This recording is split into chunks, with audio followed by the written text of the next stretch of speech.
Hi అండి. అందరూ బాగున్నారా? Welcome back to our channel. It's promise home and kitchen. నేను బాగున్నాను. మీరందరూ కూడా ఇంకా బాగున్నారని అనుకుంటూ ఇవాళ ఒక మంచి వ్లాగ్తో మళ్ళీ మీ ముందుకొచ్చేసాను. ఇది నా ఈవినింగ్ రొటీన్ వ్లాగ్ అండి. ఇవాల్టి వ్లాగ్‌లో కుకింగ్, వెజిటబుల్ స్టోరింగ్ అండ్ వంటంతా అయిపోయిన వెంటనే నేను ఎలాంటి పనులు చేసుకుంటాను, కిచెన్ ఎలా మెయింటైన్ చేస్తాననేది ఇవాళ మీతో షేర్ చేస్తాను. ఇలాంటి వీడియోస్ పెట్టండి, ఇలాంటి వీడియోస్ చేస్తే మాకు కూడా మోటివేషన్‌గా ఉంటుందని చెప్తున్నారు. చాలా థ్యాంక్ యూ వెరీ మచ్ అండి. మంచి మంచి కామెంట్స్‌తో నన్ను కూడా మీరు మోటివేట్ చేస్తున్నారు. ఇలాగే సపోర్ట్ చేయండి. ఇంకా మంచి మంచి వ్లాగ్స్‌తో మీ ముందుకొస్తా. సో, ఇక ఈవినింగ్ రొటీన్‌లో ఇవాళ నైట్ డిన్నర్ ఏం ప్రిపేర్ చేస్తున్నానంటే కాలీఫ్లవర్ ఫ్రై అండ్ ఇంకా ఉప్పు చేపలు, వంకాయ కూర చాలా బాగుంటుంది. ఇక పిల్లలైతే ఉప్పు చేపలు తినరనమాట. అందుకే మా హస్బెండ్‌కి నాకు ఇక్కడ ఉప్పు చేప ఇంకా వంకాయ వండుతున్నాను. చాలా బాగుంటుంది, మంచి కాంబినేషన్. అండ్ తర్వాత కాలీఫ్లవర్ ఫ్రై. ఇక రైస్ అయితే ఇంతకుముందు మీరు చూసిన వ్లాగ్స్‌లో అయితే నేను కుక్కర్ అనేది పెట్టేదాన్ని. అయితే ఇప్పుడు ఇంకా సమ్మర్ స్టార్ట్ అయిపోయాయి కాబట్టి రైస్ నుంచి తీసిన స్టార్చ్ వాటర్ అంతా కూడా నేను స్టోర్ చేసి అయితే ఉంచుకుంటున్నా. అది మార్నింగ్ పిల్లలు స్కూల్స్కి వెళ్ళినప్పుడు అండ్ తర్వాత నేను పూజ అయిపోయాక 1 గ్లాస్ తీసుకుంటే మంచి ఎనర్జెటిక్గా ఉంటుందన్నమాట బాడీకి. అందుకే ఇంకా రైస్ కుక్కర్ మానేసి ఇలాగా నేను ఒక స్టీల్ వెజల్ ఒకటి తీసుకొని రైస్ అయితే కుక్ చేసుకోవడం అలవాటు చేసుకుంటున్నా. అయితే నాకు రైస్ వార్చడం అనేది రాదనమాట. గంజి వార్చడం అంటారు కదా, అది రాదు. నేనేం చేస్తానంటే నా దగ్గర ఒక ఫ్రూట్ బాస్కెట్ ఉందన్నమాట స్టీల్‌ది. దానికి మొత్తం అన్నీ కూడా జాలీలుంటాయి. సో, ఆ జాలీల గిన్నెలో ఈ రైస్ అంతా, వండిన రైస్ అంతా దాంట్లో పోర్ చేసేస్తాననమాట. మనకి ఇంకా స్టార్చ్ అంతా కిందన ఒక గిన్నె అనేది పెడతాను పెద్దది. ఇక ఆ రైస్ అంతా కూడా పైన ఉండిపోయి స్టార్చ్ అంతా కిందకి వెళ్ళిపోతుందనమాట. సో, ఇప్పుడైతే నేను ఇంకా అలానే మేనేజ్ చేస్తున్నాను. సో, ఎవరికైనా గంజి వార్చడం రాకపోతే చాలా విధాలుగా మనం గంజి అనేది వార్చుకోవచ్చనమాట. ఇదైతే చాలా బెస్ట్ ఆప్షనే. కాకపోతే కొద్దిగా జాగ్రత్తగా వేసుకోవాలి. ఆ వాటర్ అంతా కూడా మనకి జాలీలు ఎక్కువ ఉంటాయి కాబట్టి సైడ్ నుంచి లీకేజెస్ అనేవి అవుతాయి అన్నమాట. సో, ఇప్పుడు ఇంకా నేనేం చేస్తున్నానంటే కిందన ఒక ప్లేట్ అనేది పెట్టుకుంటున్నాను అనమాట. కింద ప్లేట్ పెట్టుకొని ఇంకా దానిపైన ఇది రైస్ అనేది పోర్ చేస్తున్నాను.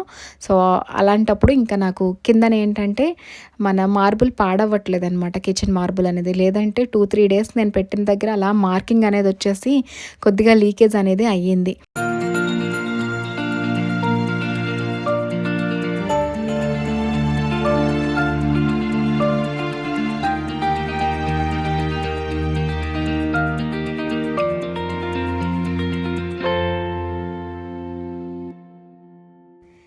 ఇక కిచెన్‌లో ఉండేటప్పుడే మొత్తం వర్క్ అంతా కూడా కంప్లీట్ చేయడానికి ట్రై చేస్తాను. నేను కిచెన్‌లో ఉండి ఏ వర్క్స్ చేయాలి అనుకుంటున్నానో అన్నీ కూడా చేసేసుకుంటా అనమాట. ఇక మనం ఆ వర్క్ కంప్లీట్ అయ్యే వరకు అక్కడి నుంచి ఇంకెక్కడికైనా కదిలామనుకోండి, ఆ వర్క్ అనేది మనకి ఇన్‌కంప్లీట్‌గానే ఉంటుంది. సో, అందుకనే ఎప్పుడు ఏ టైంలో ఏ వర్క్ మేనేజ్ చేయాలో అది చేసుకుంటూ వెళ్ళిపోతే మనకి టైంతో పాటు వర్క్ కూడా కంప్లీట్ అయిపోతుంది. అండ్ ఎర్లీగా వర్క్స్ అయిపోయినట్టు అనిపిస్తుంది. అండ్ నీట్‌గా కూడా ఉంటాయన్నమాట. అండ్ ఈరోజు వెజిటేబుల్స్ తీసుకొనొచ్చాను. ఇక వెజిటేబుల్స్ తీసుకొని వచ్చిన వెంటనే కూడా నీట్‌గా, క్లీన్ చేసేసుకొని మనకి ఫ్రిడ్జ్‌లో ఉన్న స్పేస్ బట్టి ఎలా ఉన్నవి అలా తెచ్చినవి పెట్టేసుకునే కన్నా తెచ్చినవన్నీ కూడా నీట్‌గా స్టోరేజ్ చేసుకొని పెట్టుకుంటే మనకి వేస్టేజ్ కూడా అవ్వవు. అండ్ మనకి ఎక్కడ ఏమున్నాయో కూడా తెలుస్తుంది. అండ్ స్పేస్ కూడా తక్కువ ఆక్యుపై చేస్తాయన్నమాట. సో, అందుకనే నేను వెజిటేబుల్స్ తెచ్చిన వెంటనే ఇదిగోండి కాలీఫ్లవర్స్ అనుకోండి, మనకి లీవ్స్ అవి కూడా పెద్ద పెద్దగా ఉంటాయి. అయితే బయట నుంటే బాగానే ఉంటుంది ఫ్రెష్‌గానే ఒక 2-3 డేస్ వరకు ఇలా ఫ్రెష్ ఐటమ్స్ తెచ్చుకుంటే. కాకపోతే మనం ఫ్రిడ్జ్‌లో స్టోర్ చేయాలి, ఒక 2-3 రోజులు ఇంకా ఉండాలి అనుకుంటే కొద్దిగా అయితే ఇలాంటి చిన్న చిన్న కటింగ్స్ అవి చేసుకొని అండ్ కొద్దిగా ఆర్గనైజర్స్‌లో మనం ఏవైతే పెట్టుకోవాలో పెట్టుకుంటే చాలా బాగుంటుందన్నమాట. తక్కువ స్పేస్ ఆక్యుపై చేస్తుంది మెయిన్. అండ్ చూడ్డానికి కూడా చాలా నీట్‌గా ఉంటుంది. సో, ఇక తర్వాత మనం ఒకేసారి తెచ్చి స్టోరేజ్ చేసుకోవడం వల్ల కొన్ని మనకి ఉపయోగపడేవి ఉన్నాయన్నమాట. మనం ఎక్కువ మోతాదు తెచ్చిపెట్టుకున్నాం అనుకోండి, వీక్లీ వన్స్ మనకి డబ్బులు కూడా తగ్గుతాయి. అండ్ దట్టు ఏంటంటే ఎప్పుడు కూడా మనం కిచెన్‌లో మార్నింగ్ లేచిన వెంటనే లంచ్ బాక్సెస్ అని లేదంటే లంచ్ ప్రిపరేషన్స్ అని ఇలాంటివి ఉంటూ ఉంటాయి కదా. అన్నీ ఒకసారి తెచ్చిపెట్టుకున్నాం అనుకోండి, మనకి కుకింగ్ అనేది తొందరగా అయిపోతుంది. దాంట్లో ఏది ఒకటి మిస్ అయినా సరే మనకి వంట బాలేదు అనిపిస్తుంది. కాబట్టి ఇలా వీక్లీ వన్స్ స్టోరేజ్ చేసుకున్నాం అనుకోండి, మనకి అన్నీ ఉన్నట్టు ఉంటుంది. అండ్ తర్వాత ఇలా అయితే పాడు కూడా అవ్వవు అనమాట. అండ్ మనకి డబ్బులు కూడా కొద్దిగా తగ్గుతాయి అన్నమాట. సో, అందుకే నేను ఇంకా ఒకేసారి తెచ్చి పెట్టుకుంటాను. అండ్ పచ్చిమిరపకాయలు చూసారు కదా, మొలకలన్నీ కూడా తీసేసి చక్కగా నీట్‌గా ఒక కిందన మనం ఏదైనా టిష్యూ పేపర్ కానీ లేదంటే పచ్చిమిరపకాయలు పొడిగా ఉంటే అలా వేసి పెట్టుకున్నా సరే పాడవ్వవు అనమాట. సో ఇలాంటివి చిన్న చిన్న పనులన్నీ ఈవినింగ్ నేను చేస్తూ ఉంటాను. అండ్ ఇక్కడ ఇంకా వంట పని అయిపోయింది నాకు, ఇంకా వెజిటేబుల్స్ కూడా స్టోరేజ్ అయిపోయింది కాబట్టి ఇంకా లాస్ట్ కిచెన్ క్లీనింగ్ ఉండిపోద్దనమాట. చూసారు కదా, అన్నం వార్చాను కదా ఎంత గంజి కింద ఒలిగిపోయిందో. సో అన్నీ కూడా ఒకసారి ఏం చేస్తానంటే మొత్తం అంతా కూడా ఒకేసారి క్లీన్ చేద్దాము అనుకుంటే మనకి వర్క్ ఎక్కువ అవుతుంది కాబట్టి ఎక్కడ ఎలాగా కొన్ని స్టెయిన్స్ కానీ కొన్ని మార్క్స్ కానీ కనిపించాయి అనుకుంటే ఫస్ట్ నేను అక్కడ నీట్గా ఒక మంచి క్లాత్ ఒకటి పట్టుకొని నీట్గా క్లీన్ చేసి పెట్టేసుకుంటాను. ఆ తర్వాత ఫైనల్గా ఒకేసారి పైనుంచి కింద వరకు స్లోప్గా క్లీన్ చేసుకొని వస్తాను అనమాట. అండ్ ఈ మధ్య మధ్యలో మనం ఈ వర్క్ అంతా చేస్తున్నప్పుడు మన కోసం కూడా సెల్ఫ్ కేర్ తీసుకోవాలి కాబట్టి మధ్య మధ్యలో వాటర్ తాగడం, లేదంటే ఏదైనా జ్యూస్ ప్రిపేర్ చేసుకొని తాగడం, లేదు అనుకుంటే ఏవైనా నట్స్ తినడం, ఇలాంటివి చేస్తూ ఉండాలి కిచెన్లో ఉండేటప్పుడు. అప్పుడే మనకు కూడా హెల్తీగా ఉంటాము. అండ్ కొద్దిగా మనం హెల్తీగా ఉంటేనే మనం మొత్తం ఇల్లంతా కూడా మన చేతుల్లో రెస్పాన్సిబిలిటీ ఉంటుంది కాబట్టి సో మనం కూడా కొద్దిగా ఇలాంటి సెల్ఫ్ కేర్ అనేవి తీసుకుంటూ ఉండాలి. అండ్ చూసారు కదా, ఇంకా వర్క్ వన్ బై వన్ ఫ్లోగా చేసుకుని వెళ్ళిపోతే అసలు మనకి పని చేసినట్టే అనిపించదు. ఒక కాసేపు ఉండి చేద్దాము, మళ్ళీ కూర్చొని చేద్దాము అనుకుంటే ఇంకా పని అనేది అలా ఉండిపోతుందనమాట. ఇంకా నైట్ నిద్రపోయే వరకు కూడా వర్క్ అలా చూస్తూనే ఉంటుంది. సో అందుకనే మన దగ్గర టైం ఉండేటప్పుడే వర్క్ అంతా కంప్లీట్ చేసుకుంటే బెటర్ అనిపిస్తుంది.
సో వర్క్ అంతా కంప్లీట్ అయిపోయింది. ఈవినింగ్ వంట చేశాక ఇక మిగతా పనులు కూడా కిచెన్లో చూసుకొని ఇక అట్ లాస్ట్ కిచెన్ కూడా నీట్గా క్లీన్ చేసేసుకుంటే నా కిచెన్ వర్క్ అంతా కూడా కంప్లీట్ అయిపోతుందన్నమాట. అయితే ఈరోజు కొద్దిగా ఎర్లీగా చేస్తున్నాను, లేదు అనుకుంటే ప్రతిరోజు నా కిచెన్ క్లీనింగ్ ఎప్పుడు ఉంటుందంటే ఆఫ్టర్ డిన్నర్ కంప్లీట్ అయిపోయాక వెజల్స్ అన్నీ వాష్ చేసి వచ్చేసాక కిచెన్ అంతా నీట్గా క్లీన్ చేసి అయితే నిద్రపోతాను. ఇవాళ కొద్దిగా ఎర్లీగా చేసుకుంటున్నాను అనమాట, కొద్దిగా టైం ఉందని. అయితే ఎప్పుడైనా సరే మనం కిచెన్ క్లీనింగ్ అనేది మస్ట్ అండ్ షుడ్ పెట్టుకుంటే మనకి నెక్స్ట్ డే మార్నింగ్ ప్రిపరేషన్స్కి చాలా ఈజీగా ఉంటుంది. అంటే చూడడానికి కూడా చాలా నీట్గా ఉంటుంది. ఎందుకు అంటే కిచెన్ అనేది మన ఇంటికి హార్ట్ లా అనమాట. సో ఈ ఛాంబర్ ఎప్పుడు కూడా నీట్గా ఉంచుకుంటే మన లేడీస్ ఎక్కువ టైం స్పెండ్ చేసింది కిచెన్లోనే కాబట్టి ఎవ్రీడే మస్ట్ అండ్ షుడ్ మనం కిచెన్ క్లీనింగ్తో పాటు ఆర్గనైజేషన్ చేసుకుంటే చాలా అందంగా ఉంటుంది. సో ఇలా అయితే నా డైలీ కిచెన్ క్లీనింగ్ రొటీన్ ఉంటుందన్నమాట నైట్. సో ఈ బ్లాగ్ మీ అందరికీ నచ్చిందనే అనుకుంటున్నా. నచ్చితే మర్చిపోకుండా మన ఛానల్ని చూసిన వెంటనే సబ్స్క్రైబ్ చేసుకొని సపోర్ట్ చేయండి. అండ్ ఒక లైక్ ఇవ్వడం అయితే అస్సలు మర్చిపోకండి. మీరు ఇచ్చిన 1 లైక్ నాకు చాలా మోటివేషన్ అండ్ సపోర్టివ్గా ఉంటుంది.